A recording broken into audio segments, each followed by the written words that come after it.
More and more Americans are getting back to travel and tourism as the worst of the pandemic shutdowns seem to be in the rearview mirror. That's good news for many businesses. But Scott Thuman reports from Florida, it's bringing its own set of problems. This has been the summer of the Great Getaway,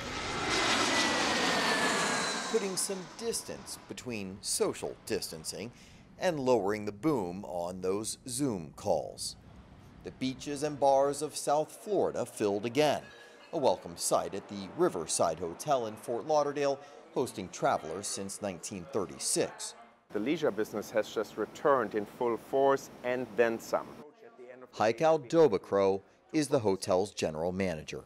That word got out to the American citizens and ready to come to Florida. And they came in droves. And they came in droves starting with Christmas week. And it has just not stopped. An estimated 31.7 million people visited Florida from the start of April to the end of June, 223% higher this year than the year before, and only 2.2% fewer than the same period in 2019 before the pandemic. At Sergio's family restaurant, the lunch rush is in full swing and relying on its newest employee. Please take your food. This robot, the first in the state, less of a gimmick, more of a necessity, says CEO Carlos Gacetua. A lot of restaurants down here in the state were closing 1 or 2 days because of burnout of our employees. And we saw them running around too much, and we said, you know what if we had robots that can bring the food out to them and they can spend more time with the customers. You saved 20 miles of what? Of your servers walking back and forth? Correct. Enjoy.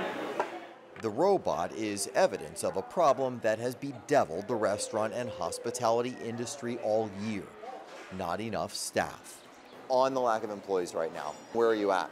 So most of our restaurants, we're down 25 to 30% of our dining rooms that we're not able to be open.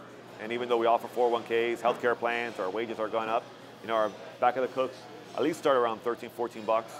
Keeping potential workers away, enhanced unemployment benefits that lasted well into 2021, challenges in finding childcare, and some just felt let down when the pandemic first hit. Some of these employees went through the difficult time of losing their jobs and being furloughed.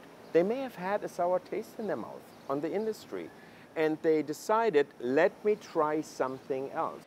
The pitch at job fairs like this one is that wages are rising, perks too, and now is a good time to start serving again. Because despite a resurgent pandemic, leaders in the Sunshine State say they're open and plan to stay that way. For Full Measure, I'm Scott Thuman in Florida.